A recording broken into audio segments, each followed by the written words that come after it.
Hey guys, welcome to the Cosmic Panel where today we're going to be discussing our weekly polls. But before we do that, we just wanted to give a shout out to our sponsor, Comic Universe. Located at 446 McDade Boulevard in Folsom, PA.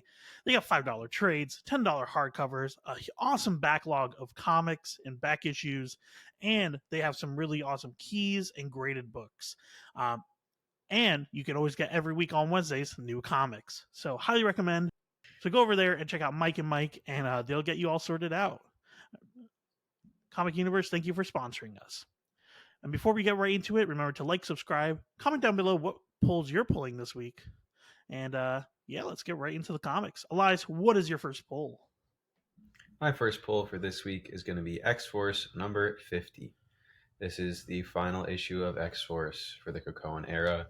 Big 5-0, the only uninterrupted, long-running Krakoan book. 50 issues of X-Force.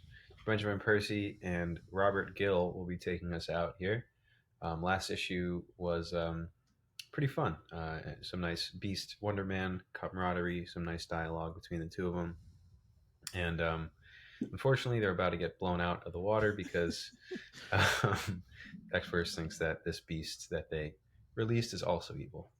But no, he actually wants to stop the true evil beast from dropping his bomb. So this is going to be a fun issue. Are they going oversized on this? No, actually, they're not. So they're going to, I guess, tidy this up pretty quick.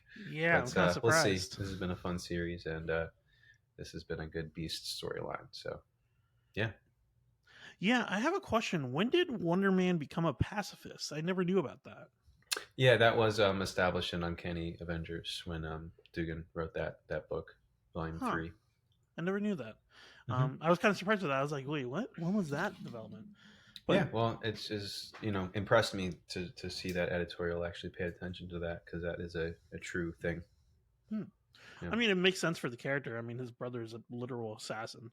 But yeah, I think this book is the longest Benjamin Percy book, and also the definitely the most consistent that they've had one writer on for one X book in a while. Um, so pretty funny because Benjamin Percy started the X Force book, and now he's gone through it the entire 50 issues. So Yep. Kudos to him for sticking through. Also, this last cover is pretty cool. I like it. Yeah, good cover. But yeah, excited to see how this is going to end. I haven't been keeping up with Wolverine, but that's a whole separate thing. Yeah, they are not. I think a Wolverine issue. Yeah, a Wolverine issue I read said the events of this take place like in the credits page. It was weird. It's like the events of this book take place after X Force, so it's very. I mean, it would make sense because they killed off Kid Omega, so like it wouldn't really make sense, and they don't have the revival technology right now. So yeah, but they put it. They just like kind of crammed that note in the corner there. I don't think they really thought it out before it came out, but either way.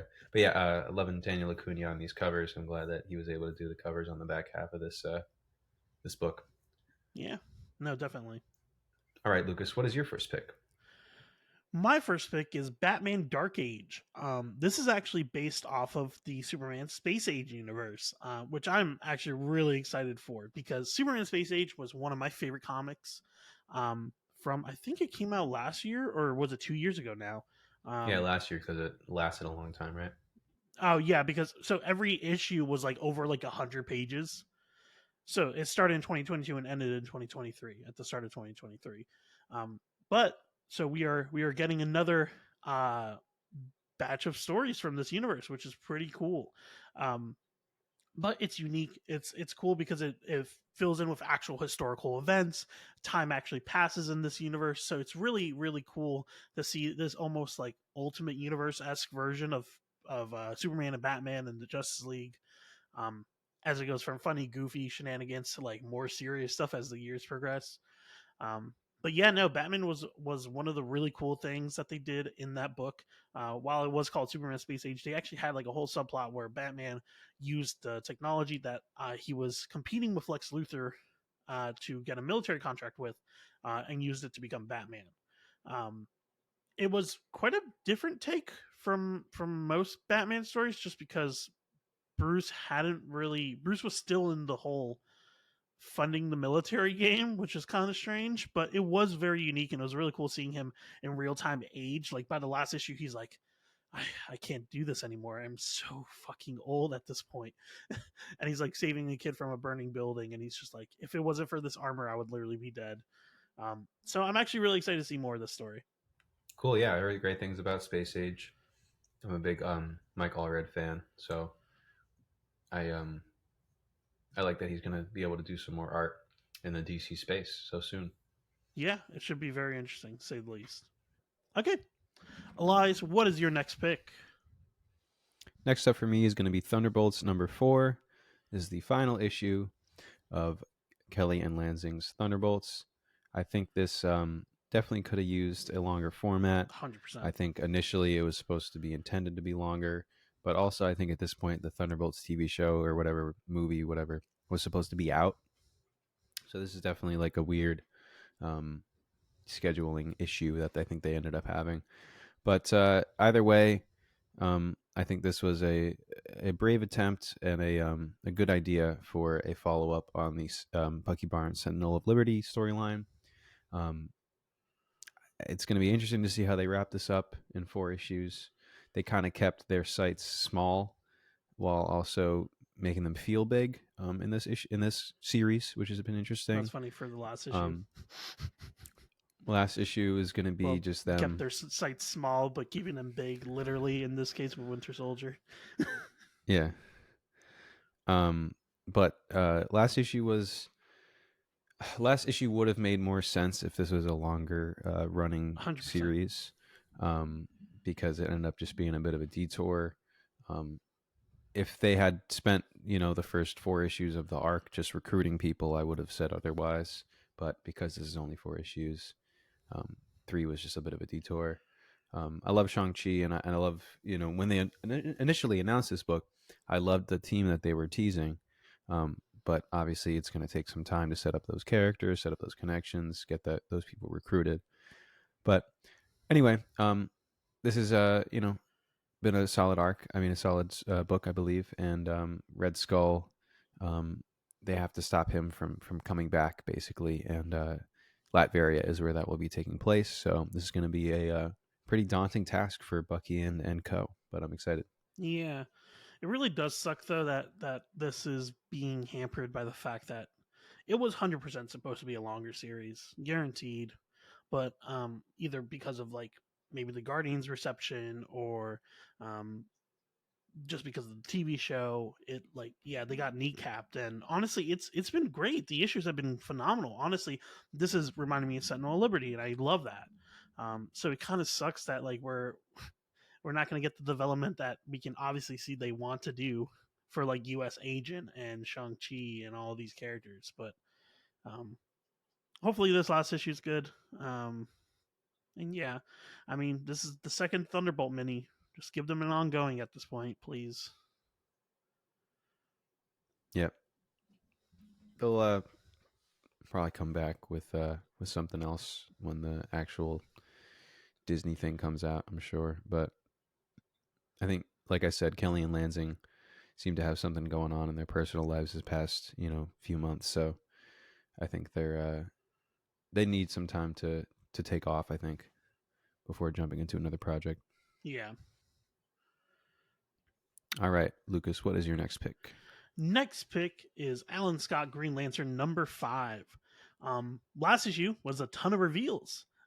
Basically, we learned that the Red Lantern was Alan Scott's former lover, who was actually a Russian spy that snuck onto the ship that was researching into the Red Flame, and he was absorbed by it, and then Russia grabbed him and made him learn how to use it. Um, and so Alan Scott has been mourning. He went to a psychiatric ward. There was even a moment where he went to a gay conversion therapy um, to get over his past lover, who he was still wearing the ring of. And little did he know that this lover was still alive very much and was uh, the Red Lantern.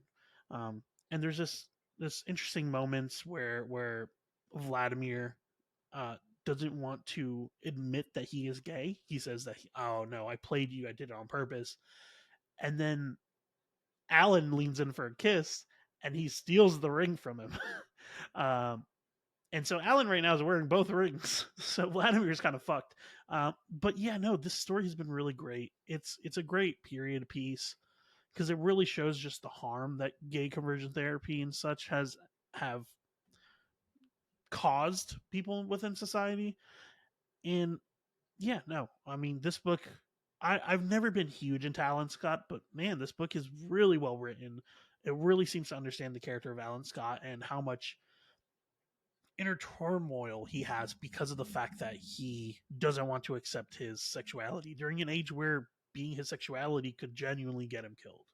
Yeah, initially when this book was being solicited and stuff like that, fans were kind of mixed as to whether DC was going to be able to pull this off um, in a authentic way. Kind of it's sort of retconning Alan's early life and his relationship life and stuff like that. But I think it's done a very solid job for sure. Yeah, no, I really enjoyed this miniseries. This miniseries for me has been probably some of the best writing that Alan Scott has gotten, at least solo writing when he's not with another group or something like that. Also, I do love that in the story he keeps on rejecting the Justice Society offer because he's like, "No, I'm not one of you guys. Like, I'm going to do. I'm more effective than all of you combined." And it's Mm, just like him holding himself to this insane standard, and it's like it shows how detrimental it is to him. Also, I didn't know this until this book. He can just phase through shit. Like what the fuck? Apparently that was a thing that they can do. They can just phase through stuff. At least Alan Scott Green Lantern hmm, and Red Lantern. Apparently there's like a thing where they can like see the magic between molecules and go through. So weird. I don't know, but it's cool. interesting. It's cool. Word. Elias, what's next up for you? Next up for me is going to be Daredevil number 7. This book has been very solid for me, and I'm happy to see Aaron Cooter is back on the interiors for this. That's kind of been a big part of this book for me. I mean, I've talked about this many times on the channel, but the fill-in artist problem is a real problem at Marvel, especially when they're trying to release stuff seemingly like every couple weeks. Um, but anyway, Aaron is back. Saladin Ahmed has been doing a solid job of following up Chip's run. And next up, we're going to deal with Wolverine. I'm sure the audience can probably guess which sin he's going to be exhibiting. But yeah, this book has been solid, kind of giving us classic flavors of Daredevil, but also bringing us this new hellish mystery. So it's been fun. Yeah, no, it should be interesting. I haven't been keeping up with the book myself, but I will comment one thing. God damn this cover. Damn. Ooh. Take that however you will. God damn. Just zooms in on Matt's face. God damn. Anyway, Daredevil's going to die in this issue, obviously. He's getting stabbed in the stomach by Wolverine, so I guess that's just it. And after this issue, that'll be the end. Yeah, so this is the end of the series, definitely. Wolverine kills Daredevil, and that's the end of the book. Yep, the end. Yep. Epic. Next issue, though, we are getting an oversized, and I'm jumping ahead to, number 8, but we're getting like a huge oversized issue to celebrate 60 years of Daredevil. So get excited to pay $9.99 for that. And they couldn't have gotten a better cover, huh? Damn. That's all I'm gonna give to say. I'm just saying, if they really gave a fuck about Daredevil, they would go for some crazy as fuck like Muse-esque art. It's supposed to pull in the old reader because it's a news story, because it's directly following Chip's run. So it's supposed to pull in an older audience because they know that their young audience is already invested because of the Chip run. But Well, I'm gonna just say, no. Lucas, what's next up for you?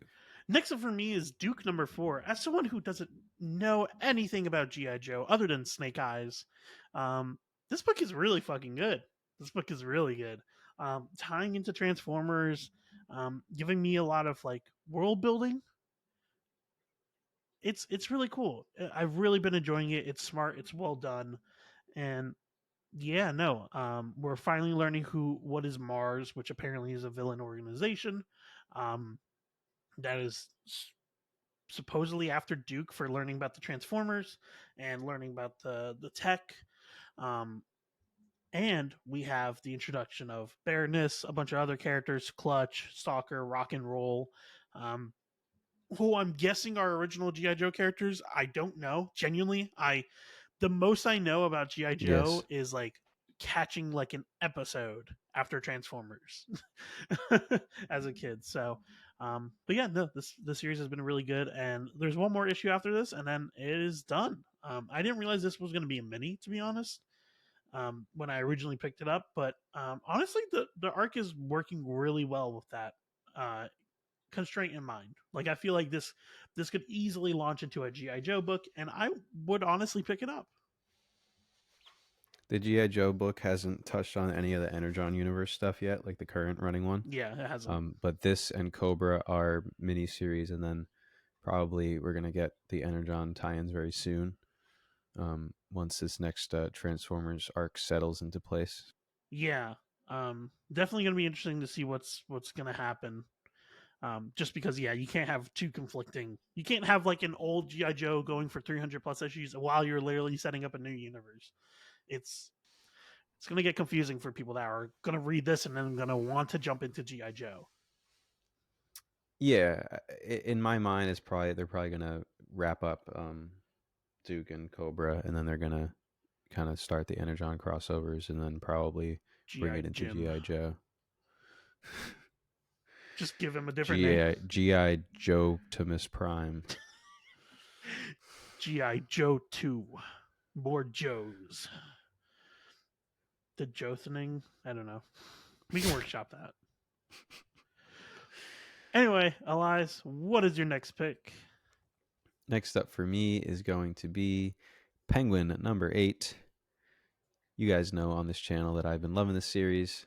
Tom King just doing his thing, and bringing us, more personality and more appeal to an otherwise, more commonly known as a silly Batman villain. Very much so. We have issue 8, which is going to bring us back into our mainline story. So no more flashback, but now we're you know, up to Gotham. So we're getting back into Gotham, and we're going to see Penguin starting to exact his plan. So I'm excited that this arc is finally beginning. Yeah, I really liked last issue. I liked how it finally gave a reason for why Penguin has like the whole Penguin gimmick Mm-hmm. and how he got his power. I think that Tom King finally heard all the fucking people complaining about the curse words, because last issue I didn't feel that at all, which was great. Um, like there was a one or two curse words, but it didn't feel like it was like literally stopping me from reading, which was exactly what I want. But I do love how Bruce is kind of like, I know he's playing me, but the real question is who's playing who first. And it really makes you think about Penguin in a different light than what I'm used to, which is fat Penguin man. So it's really cool. It's really cool. I really like it. Yeah, very very solid flashback arc, and now we're gonna get into the thick of things once again. Yeah, hopefully his kids fucking die. I hate them. Yeah. All right. What is your next pick, Lucas? My next pick is Newburn number 16. Um, Last issue had one of the families die, and Newburn is finally donezo. And now Emily is going to be working with someone else to basically be a part of the Black Castle, basically keeping them in check and doing what Newburn did. This is the last issue of the entire series, and honestly, I can't really imagine that it's going to continue any further. They kind of already done everything they wanted. And honestly, yeah, no, this has been a very good, concise story, a good detective story where every issue had a different mystery. And the last couple issues have just been involving the main plot. And honestly, it's refreshing. I'm really excited. And we are going to get a conclusion to the Loaded Dice mini story, which I'm usually not a mini story person, but this is really fun. Having someone do a D&D bank robbery is so funny. to me. Or not bank robbery, but robbing from criminals. So it's really cool. It's funny. It's like last issue. I think she rolled a nat one, therefore she got caught. It's just interesting. It's interesting, a little fun. But yeah, no, I'm really excited for the series to end, and can't wait to see what Chip is going to do outside of Batman. Because I have not been enjoying the Batman run, so hopefully he keeps doing indie books. Bring back public domain. That's really what I should say. Bring back Mm. it for season 2. He did promise that. Oh, word. Well, there you go. Hopefully that's next. But yeah, I'm glad you've been enjoying this book. Yeah, Sounds like a great time. yeah, it's good. Elias, what is your top pick? My top pick for this week is going to be God's Number 6. Um, another series that I've talked about here on the channel, but a very solid one. Last few issues have almost been kind of anthology feeling, where they have different kind of one-off adventures within this universe. We got more time um, with our new recruit, Mia, and we got some more answers with her, while also exploring some pretty creepy alien characters. So yeah, this series has been very solid. Hickman and Sheety still going strong, and they show no signs of slowing down. Um, this issue looks like it's going to tackle a couple of the characters or the society from the first issue, like these kind of animal, Line kind of of Wolves. fox. Um, they, well, certainly not the line of wolves. I guess maybe that's the left guy. But yeah, I thought that this was the group of group. characters that we saw in the I don't know, I don't recall, but we saw them in the first Yeah, issue a bit, and now we'll be revisiting them. Yeah, I'm really looking forward to getting to this issue. It's been very, very solid so far, and I hope it continues for many, many more issues. yeah, and plus new design for Living Tribunal. New design for Tribunal just dropped. Yeah, Whoa. um, I hope they have some good interior looks at him. Yeah, no, I'm. Oh, so it's Line of Wolves and Nemu Dulak. That those are the two. You're right. So the Yeah, one on the left is Line of Wolves. Um, right.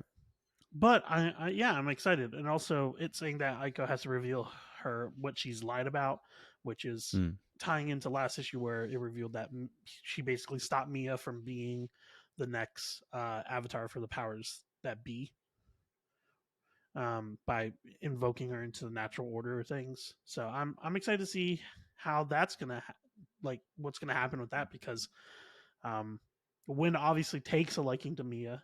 He's like he likes her and like thinks that she's bright and everything, and he can tell that. But obviously his boss isn't really gonna accept her anymore. So it should be interesting.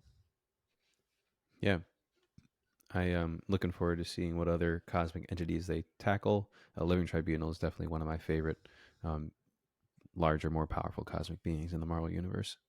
Yeah, I really do wonder if we're gonna get to the point where we're gonna finally have like a hierarchy, because like yeah, sometimes we get some basic hierarchies, like Living Tribunal's pretty much up there, but um I'm wondering like where does the natural order of things and the powers that be rank, like where does death rank in comparison, like I'm curious about those type of stuff. Yeah, definitely. Did you finish the Thanos book? No, I did not. What so you can spoil it for me. I'm not gonna read it, but definitely tell me. It was definitely a bit of a strange wrap up, but basically, in short, what happened was Thanos has captured death in like a stone, and now there's a Death Stone that, and I'm not sure Wasn't if that this is what? supposed to be Yeah, referencing. what?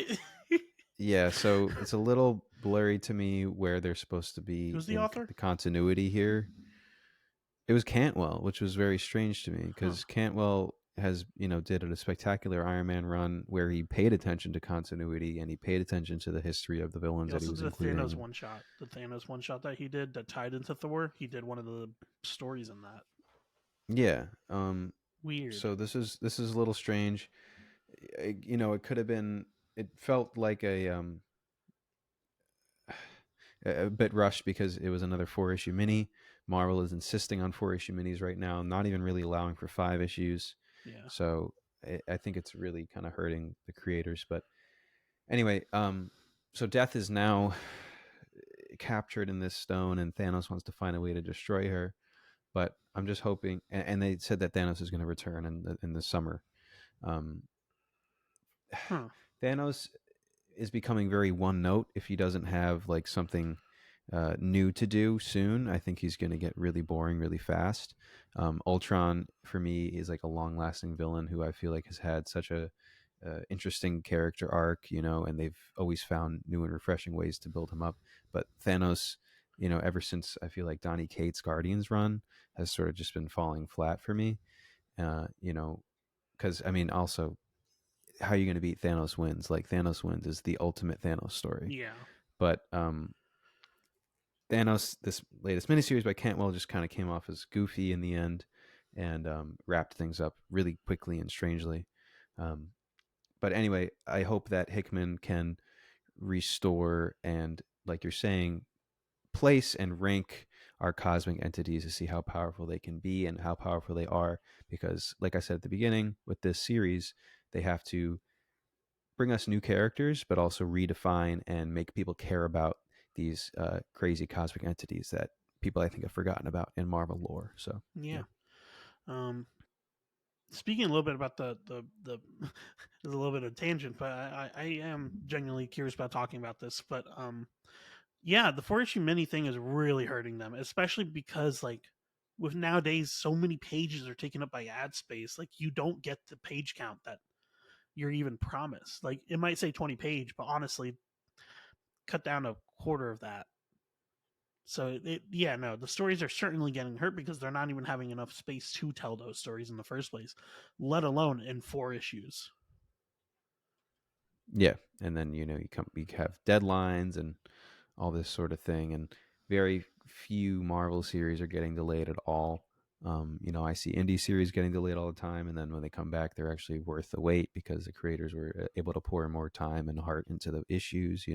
Yeah, So yeah, it's a it's a serious problem. yeah, It's a no, serious problem. seriously, it's like don't overwork your workers. If you need a break, take a break. A break is fine. A break is fine. Having a backup artist that doesn't meet the quality of the book honestly is more detrimental in my opinion than taking a break.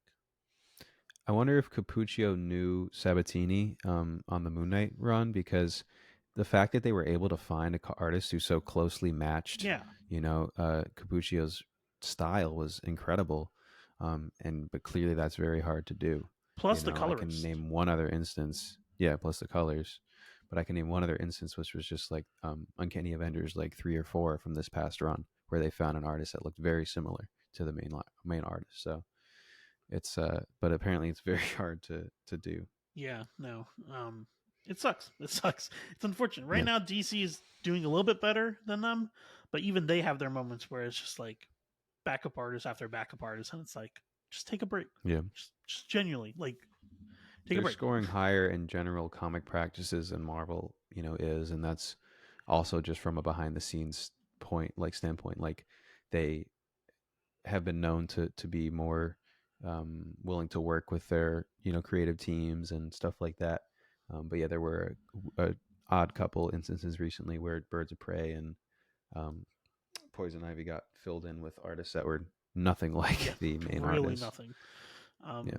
But I also think maybe in part it's also because of the whole shakeup in Marvel in general. Like Marvel Studios right now is just getting fucking avalanched right now with like the amount of projects that are getting canceled and everything reworked because Disney wants to focus on quality over quantity and Bob Iger's like at their throat now. So it's like, Well, I've always thought that they were so separate because, like I've said before on the channel, like Marvel should be pouring their movie money, like their big movie money that they always make, back into the comics, yeah. because that's where the money should be, and that's like you want to pay respect to the fucking origins of your movies that you're using these characters from. So I feel like they're not super connected, and I'd like them to be more connected, I think but that's what DC is kind of starting to do, especially in recent years. Like with the Suicide Squad game, like whatever sales from the book were probably funded partially by the sales from the game. whatever cost that took. And I feel like because James Gunn did say he was going to have crossover with the comics and animation stuff like that, he's going to take a more priority in also making sure that the comics get the love it deserves because he's a comic fan. That's the key difference. I feel like the heads of Marvel are not comic fans, and DC I feel like has more genuine comic fans, at least currently, as the heads. I mean, Jim Lee is still like one of the top like comic heads, right? And the company, like I'm pretty sure. Yeah, I forget exactly what his position is, but I know he's one of the higher ups now, and he cares about the comics obviously because he's coming from that background. So, exactly. Lucas, what will your top pick be this week? So I think to the surprise of everyone in the crowd and all the aliens that tune into Cosmic Panel, that Ultimate Spider-Man #3 is going to be on the top of my list. Last issue was great. Last issue for me was awesome. Great follow up. I love that we're doing monthly jumps every time. We're getting actual time passing. I love that we're getting Peter learning to be Spider-Man. Like him falling for the shocker twice was really funny. Um, him changing his costume to not scare his daughter was really touching. Um, and I do love that off the bat, basically, his daughter is the first one that knows him being Spider Man, and also drawing his spider. But on top of that, I loved that cheeky fucking line that he had at the end where he's like, maybe I'll give it one more day. Oh boy. Ooh. That was such a funny. When I read that, bro, ah, man, quaking in my boots. But yeah, no, this series has been good. We got some cool development with Green Goblin, which I actually really liked the Jameson and Uncle Ben storyline. I like how they're like, yeah, they're putting the attention on the Spider-Man so that people don't focus on this Green Goblin, because Green Goblin's actually attacking like important shit, and they don't want to draw attention to that. And I kind of love that. I was like, oh, that's actually a interesting way for why Daily Bugle's targeting Spider-Man, because he's the easy target that you can just use at any point to distract from what Green Goblin's doing, which is actually like targeted attacks against a criminal enterprise. And this next issue, we have Bullseye, who looks really cool in my opinion. I actually really like his design. Facing off against what looks like Green Goblin and Spider-Man.